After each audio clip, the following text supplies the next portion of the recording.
আসসালামু আলাইকুম।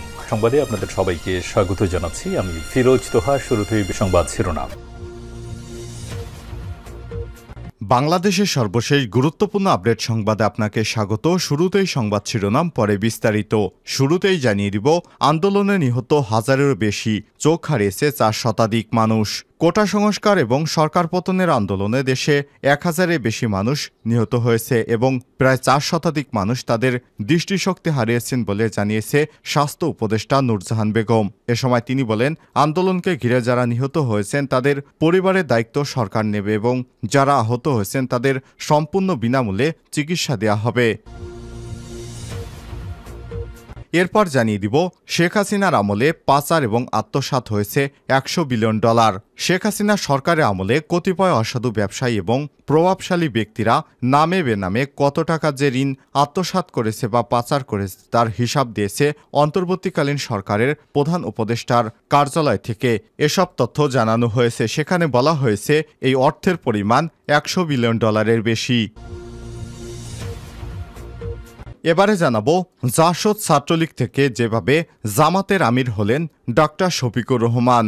ডক্টর শফিকুর রহমান, যিনি দেশের বৃহত্তম ধর্মভিত্তিক রাজনৈতিক দল বাংলাদেশ জামাত ইসলামের আমির, 10ম শ্রেণীতে পড়াকালে জাসদ ছাত্রলীগের হাত ধরে তিনি রাজনীতিতে প্রবেশ করলেও সময়ের পরিক্রমায় হয়ে উঠেছেন দেশের অন্যতম প্রভাবশালী রাজনীতিবিদ। মিষ্টভাষী শফিকুর রহমান, তার অমায়িক ব্যবহার এবং স্পষ্ট বক্তব্য, নেতৃত্বের দক্ষতা আমাদের মুগ্ধ করেছে। তিনি এখন বাংলাদেশ জামাত ইসলামের আমির। কিন্তু রাজনৈতিক জীবনের শুরুতে তিনি জাসদ ছাত্রলীগ থেকে রাজনীতিতে যুক্ত হয়েছিলেন। কিভাবে তিনি আসলেন এই জামাত ইসলামের রাজনীতিতে, এ বিষয়ে গুরুত্বপূর্ণ সংবাদ থাকবে বন্ধুরা। সম্পূর্ণ সংবাদটি জানতে ভিডিওটি না টেনে দেখতে থাকুন। এদিকে মামলায় খালাস পেলেন, কাঁদলেন মির্জা আব্বাস। জ্ঞাত আয় বহির্ভূত সম্পদ অর্জন এবং সম্পদের তথ্য গোপন সংক্রান্ত দুর্নীতির অভিযোগের মামলা থেকে খালাস পেয়ে অঝরে কাঁদলেন বিএনপির জাতীয় স্থায়ী কমিটির সদস্য মির্জা আব্বাস। এবারে জানাবো, জাতিসংঘের গুম সনদে বাংলাদেশের স্বাক্ষর। জাতিসংঘের গুম এবং আন্তর্জাতিক বিষয়ক কনভেনশনে স্বাক্ষর করেছে বাংলাদেশ। আজ উপদেষ্টা পরিষদের সাপ্তাহিক সভায় স্বাক্ষর করেন অন্তর্বর্তীকালীন সরকারের প্রধান উপদেষ্টা ডক্টর মোহাম্মদ ইউনূস।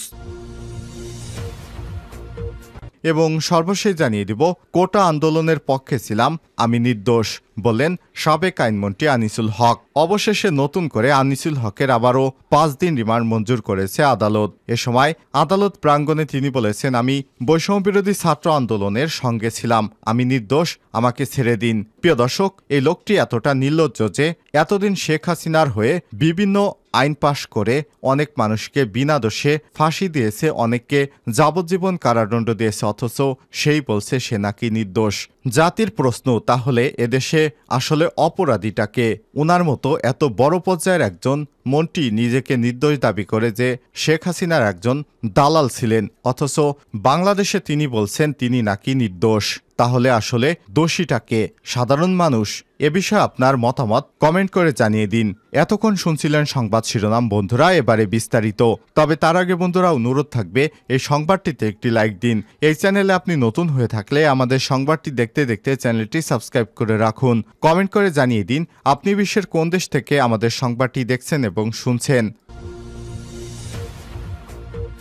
আন্দোলনে নিহত হাজারেরও বেশি মানুষ, চোখ হারিয়েছেন 4 শতাধিক। কোটা সংস্কার এবং সরকার পতনের আন্দোলনে দেশে সহস্রাধিক মানুষ নিহত হয়েছে এবং প্রায় 4 শতাধিক মানুষ দৃষ্টিশক্তি হারিয়েছেন বলে জানিয়েছে স্বাস্থ্য উপদেষ্টা নূরজাহান বেগম। এ সময় তিনি বলেন, আন্দোলনকে ঘিরে যারা নিহত হয়েছেন তাদের পরিবারের দায়িত্ব সরকার নেবে এবং যারা আহত হয়েছেন তাদের সম্পূর্ণ বিনামূল্যে চিকিৎসা দেওয়া হবে। বৃহস্পতিবার 29 আগস্ট স্বাস্থ্য পরিবার কল্যাণ মন্ত্রণালয় থেকে পাঠানো এক সংবাদ বিজ্ঞপ্তিতে সব তথ্য জানানো হয়েছে। এক্ষেত্রে বুধবার রাজধানীর রাজারবাগের কেন্দ্রীয় পুলিশ হাসপাতালের পরিদর্শন শেষে স্বাস্থ্য উপদেষ্টা নূরজাহান বেগম এসব কথা বলেন।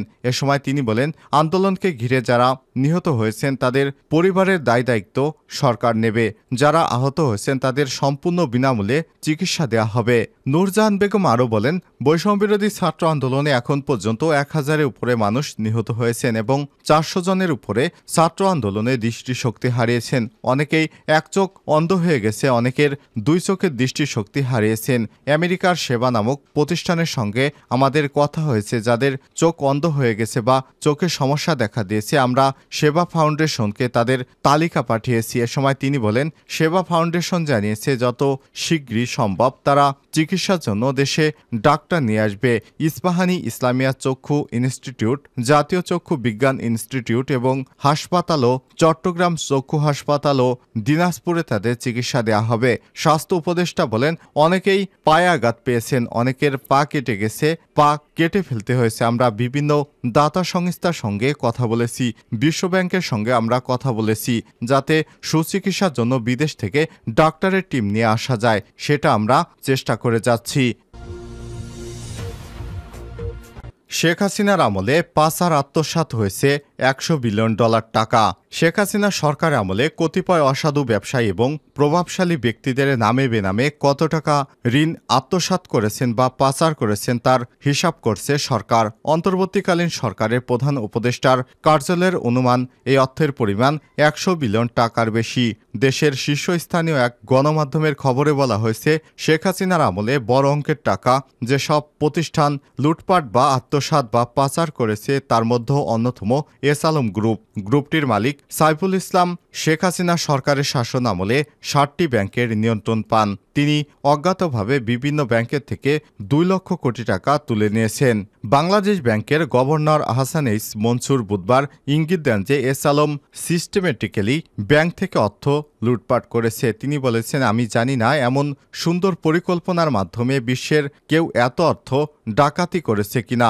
গত বুধবার অর্থ আত্মসাৎকারীদের বিচারের প্রতি সরকারের কঠোর মনোভাবের ইঙ্গিত করে প্রধান উপদেষ্টার দপ্তর থেকে বলা হয়, ব্যাংকগুলোর নতুন ব্যবস্থাপনা কর্তৃপক্ষ বাংলাদেশ ব্যাংক, বিএফআইইউ, সিআইডি এবং দুদকের সহায়তায় আত্মসাৎকারীদের স্থানীয় সম্পদ অধিগ্রহণ এবং বিদেশে পাচারকৃত অর্থ ফেরত আনার মাধ্যমে আত্মসাৎকৃত অর্থ পুনরুদ্ধারে কাজ শুরু হয়েছে। অর্থ ফেরত আনার বিষয়ে বিদেশি বিভিন্ন সংস্থার সহায়তা চেয়ে এরই মধ্যে যোগাযোগ শুরু করেছে সরকার। জাসদ ছাত্রলীগ থেকে যেভাবে জামাতের আমির হলেন ডাক্তার শফিকুর রহমান, কালবেলার প্রতিবেদনে উঠে এসেছে 65 বছর বয়সী এই রাজনীতিকের জাসদ ছাত্রলীগ থেকে দেশের ধর্মভিত্তিক রাজনৈতিক দলের কাণ্ডারি হয়ে ওঠার গল্প। গত 5 আগস্ট শেখ হাসিনা দেশ ছাড়তে বাধ্য হন। সেদিনই আলোচনায় আসেন জামাত ইসলামের আমির সেনাপ্রধান জেনারেল ওয়াকারুজ্জামানও তার নাম উচ্চারণের মধ্য দিয়ে নতুন করে সামনে আসেন ডাক্তার শফিকুর রহমান। অন্তর্বর্তীকালীন সরকার গঠন থেকে শুরু করে মন্দিরসহ সংখ্যালঘুদের ঘরবাড়ি পাহারা সব কাজে সামনের সারিতে দেখা গিয়েছে জামাতের আমিরকে। বৈষম্যবিরোধী ছাত্র আন্দোলনের সময় শহীদ পরিবারের সঙ্গে সাক্ষাৎ করে অর্থ সহযোগিতা এবং সর্বশেষ বানভাসী মানুষের পাশে দাঁড়িয়ে জামাতের আমির বক্তব্য মন জয় করেছে নেটিজেনদের, যেখানে তিনি বলেছেন, আমরা আপনাদের বাসায় মেহমান হয়ে এসেছি। বিশেষ করে গণ অভ্যুত্থানের পরপরই জামাত নেতার ঘোষণা, প্রতিশোধ নয় ক্ষমা। বৈষম্যের বিরুদ্ধে বক্তব্যতে তিনি বলেছেন, সংখ্যালঘু এবং সংখ্যাগুরু শব্দের কবর রচনা হোক, আমাদের পরিচয় হোক আমরা বাংলাদেশি। 1958 সালের 31 অক্টোবর মৌলভীবাজারের কুলাউড়ায় সম্ভ্রান্ত মুসলিম পরিবারে জন্মগ্রহণ করেন শফিকুর রহমান। মোহাম্মদ আবরু মিয়া এবং খতিবুন্নেসা দম্পতির 5 সন্তানের মধ্যে তৃতীয় তিনি। তারা 3 ভাই 1 বোন। 1973 সালে স্থানীয় বরমচাল উচ্চ বিদ্যালয়ের 10ম শ্রেণীতে পড়ার সময় রাজনীতিতে হাতেখড়ি হয় শফিকুর রহমানের। ওই বছরই তিনি যোগ দিয়েছিলেন জাসদ ছাত্রলীগে। 1974 সালে ওই স্কুল থেকে এসএসসি এবং 1976 সালে সিলেট এমসি কলেজ থেকে কৃতিত্বের সঙ্গে এইচএসসি পরীক্ষায় উত্তীর্ণ হন শফিকুর রহমান। সিলেট মেডিকেল কলেজে ভর্তির পর তিনি পরিচিত হন বাংলাদেশ ইসলামী ছাত্র শিবিরের সঙ্গে। 1977 সালে যোগ দেন এই সংগঠনে। পরে সভাপতির দায়িত্ব পালন করেন সিলেট মেডিকেল কলেজ এবং সিলেট শহর শাখার। 1983 সালে এমবিবিএস ডিগ্রি অর্জনের পর চিকিৎসা সেবায় আত্মনিয়োগ করেন ডাক্তার শফিকুর রহমান। পাশাপাশি জামাতের রাজনীতির সঙ্গেও একত্রতা হন তিনি। এরপর ধীরে ধীরে অনেক চড়াই উতরাইয়ের পর তিনি বাংলাদেশ জামাত ইসলামের আমির নির্বাচিত হয়েছেন। মামলায় খালাস পেয়ে কাঁদলেন মির্জা আব্বাস। জ্ঞাত আয় বহির্ভূত সম্পদ অর্জন এবং সম্পদের তথ্য গোপন সংক্রান্ত দুর্নীতির অভিযোগের মামলা থেকে খালাস পেয়ে অঝরে কাঁদলেন বিএনপির জাতীয় স্থায়ী কমিটির সদস্য মির্জা আব্বাস।